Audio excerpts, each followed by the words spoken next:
You're right there at the play date, the church group, the classroom event, yet something feels off. When adults step all the way back, children are often left confused, hurt, or unsure who's holding the structure. Today, we're talking about what's really happening inside your child in those moments and how staying available, not hands-off, shapes safety, empathy, and confidence starting now.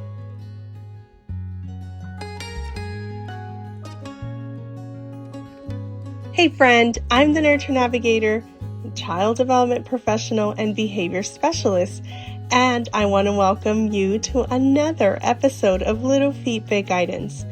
I'm so glad you're here, truly. This space is about slowing down, pulling up a chair, and talking honestly about parenting. The tender moments, the confusing ones, and the places where we quietly wonder if we're doing enough. Here, we look at parenting through a lens of faith, science, and love. We pay attention to what's happening in the brain and nervous system. We ground ourselves in God's wisdom, and we lead with compassion without losing authority. Today, we're gently stepping into something many parents experience, those group moments where we're present. Play dates, church gatherings, classroom activities, and it's easy to relax and step all the way back. We're going to talk about why children still need guidance in those moments and how to offer it calmly, lovingly, and confidently. Let me ask you something gently. Think about the last time you were at a play date or group activity with your child. You were nearby, maybe talking with another parent, maybe sipping coffee, and you noticed a shift, a toy grab, a raised voice, a child suddenly feeling left out. You might have paused and thought, should I step in or should I let them figure it out? That pause tells me you care, and it's also where many of us accidentally step all the way back. I want to say this with so much love. When we're with other parents, it's very easy to become hands-off. It feels respectful. It feels like we're giving independence. But children don't need us hovering. They need us available. They need us to be a lighthouse parent. Being hands-off often feels calm to adults, but to a child, especially in group settings, it can feel confusing. Who's holding the boundaries? Who's guiding the moment? Who do I turn to if this gets hard? When that clarity isn't there, confusion and hurt feelings almost always follow. Not because anyone meant harm, but because children were left to navigate social moments without adult structure. Let's go deeper here, because what's happening inside your child in these moments is more complex than we often realize, and it's not something we've fully unpacked before. When adults step all the way back in group settings, children aren't just navigating peer interaction. Internally, they're managing 3 invisible tasks at once: safety, belonging, and self-control. Dr. Bruce Perry talks about this as the brain prioritizing survival before learning or social reasoning. In group settings where no adult is clearly guiding, a child's brain quietly shifts into, do I protect myself? Do I take control? Or do I disappear? That's why some children become bossy, others become aggressive, others go quiet.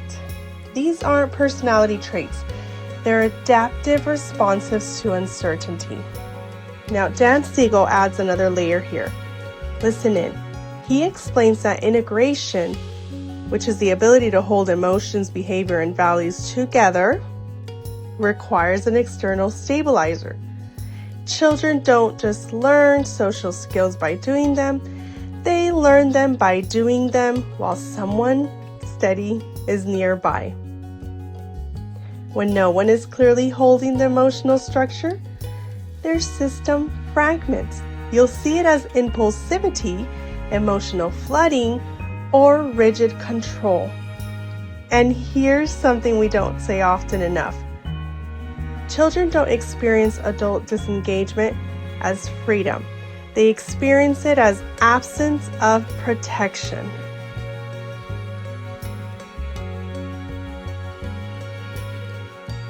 Marshall Rosenberg helps us see what happens next.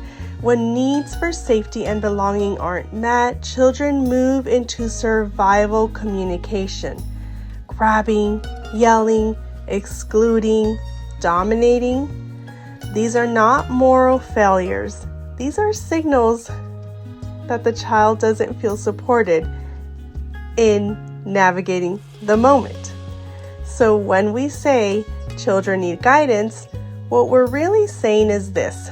Their nervous system needs to know someone is holding the emotional perimeter of the space, not controlling it, not micromanaging it, but holding it.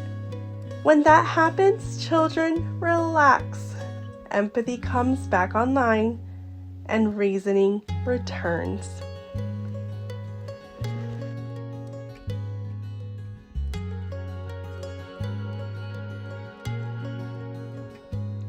Let's slow this down and picture it together. You're at a play date or a group activity. You're present. Something small starts to unravel. What you do next depends on your child's age. For toddlers, 2 to 4 emotions come fast and words come later.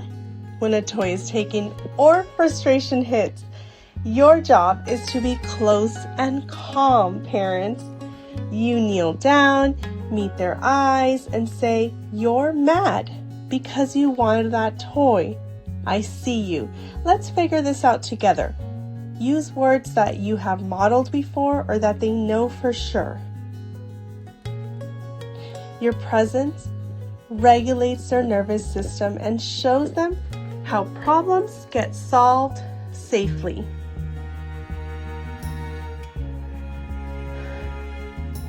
For children 5 to 7, they're learning fairness and negotiation, but still need guidance. You might step in briefly and say, "I see you both want this. How can we solve this kindly?" Then you stay nearby, parents, not solving it for them, but holding the structure. For children 8 to 10, your guidance becomes quieter still. You might say, "This looks tricky. What do you think the kind choice is?" You step back just enough to let them practice while staying available if things escalate. For tweens 11 and up, your role is mentorship. You observe, intervene only when needed, and later reflect together. I noticed that moment. What worked? What would you try next time? At every age, the message is the same. Did you hear it? The message is, "I'm here. I see you. I trust you, and I'm not disappearing." Connection, parents. That's the message. I want to gently name something I've seen over and over again in church spaces, at the park, and in school settings. Children are given space to socialize, which is important. They need room to practice. But when interactions start to get muddy, when voices rise, boundaries blur, or someone gets hurt, there's often a moment where the adults notice and then hesitate. Not because they don't care, but because it feels uncomfortable to step in, because no one wants to be that parent, because it's easier to stay quiet and hope it resolves itself. But here's the truth, parents. Here's the truth. Silence doesn't create peace. Silence doesn't create peace. It creates confusion. When adults don't name what isn't okay, children are left guessing where the boundaries are, and without clear boundaries, empathy can't grow, because empathy needs safety in order to take root. Did you hear that? I've watched children glance around, waiting for an adult to step in and say, "That wasn't kind," or "We don't speak to each other that way," or "I see someone's feelings were hurt.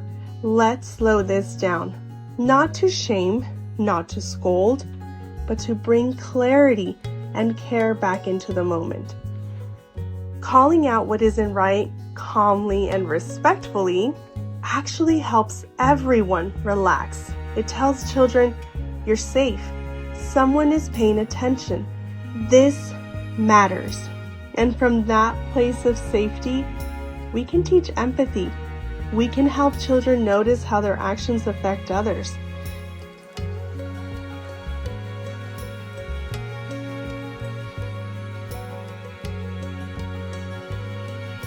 We can guide repair, apology, and reconnection. When we step in this way, we're not taking something away from children. We're giving them language. We're giving them structure. We're giving them a model for how loving authority works. And that's how group settings become places where children don't just interact, they learn how to care for one another. There's a picture of guidance in scripture that I come back to often, especially in moments like these. Psalms 23 says, "He leads me beside still waters." Notice what that doesn't say. It doesn't say he leaves us to find the water on our own. And it doesn't say he forces us there either. He leads calmly, attentively, protectively. That's the kind of guidance children need in group settings, not control, not absence, but leadership that keeps the space steady enough for growth. Ellen G. White speaks to this when she reminds us that children need to be trained, not driven, shaped by patient instruction and consistent example. Guidance, when given with love and firmness together, becomes a source of security rather than fear. When we step forward calmly and name what isn't right, we aren't disrupting peace. We're restoring it. We're teaching children that love does not look away and authority does not harm. This is how children learn right from wrong without shame.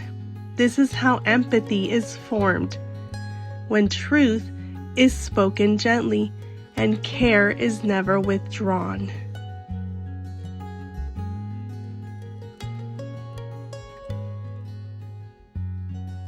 This week, here's a gentle but powerful challenge for you.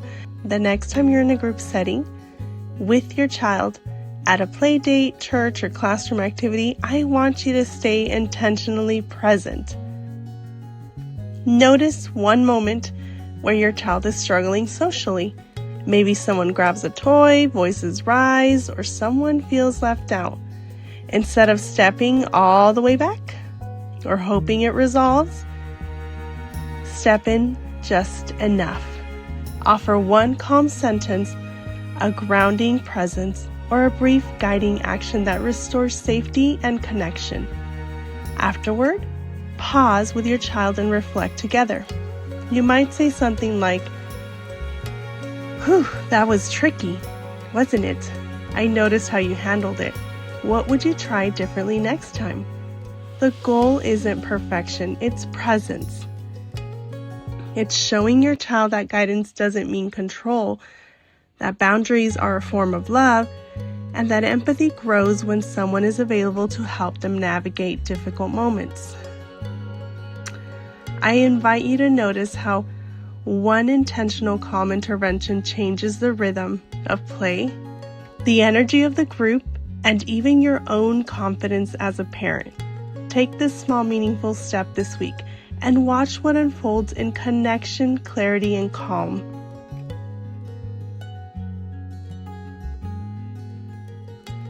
Okay, friend, lean in because this is something I'm truly excited to share once again. From February 16th through 20th, we're hosting the free 5-day Nurtured Parent Challenge. And let me tell you, this is for you, not your child. 5 days to slow down, reflect, and reach inward. A space to explore your past, your present, and the ways your own experiences show up in your parenting. It's gentle, it's intentional, and it's a chance to understand yourself more deeply.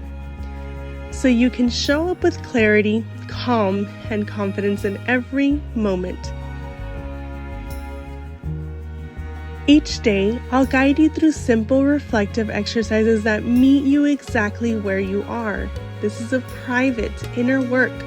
There's no expectation to share a thing unless you want to.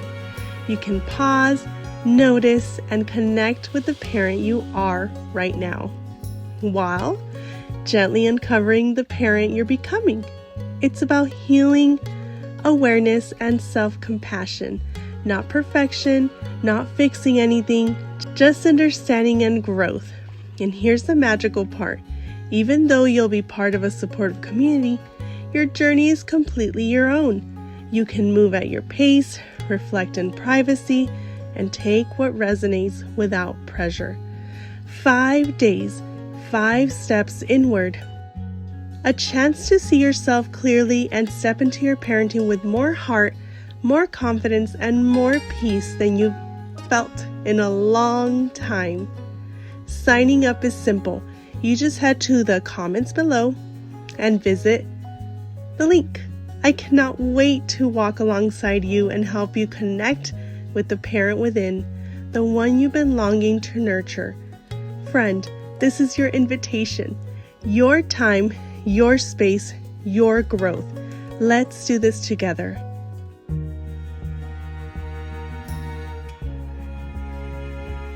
Before we part today, I just want to take a moment to say thank you, truly, for showing up for yourself and your child. Taking this time to reflect, learn, and grow matters more than you might realize. If this episode supported or inspired you, I'd love for you to join the Nurtured Parenting Tribe, our warm, supportive community where parents slow down, connect, and encourage each other on this journey. And if you feel called, and you can subscribe, like it, share it with another parent who might need a little encouragement, or leave a comment letting me know what resonated most. I read every single one, and your reflections always make my day. Remember, parenting isn't about perfection. It's about showing up, presence, and gentle intention. One choice, one moment at a time. Thank you for spending this time with me. Take a deep breath, carry your calm forward, and know that every step you take matters. I'll see you in the next episode. Friend, until then, keep nurturing yourself as deeply as you nurture your children. You've got this.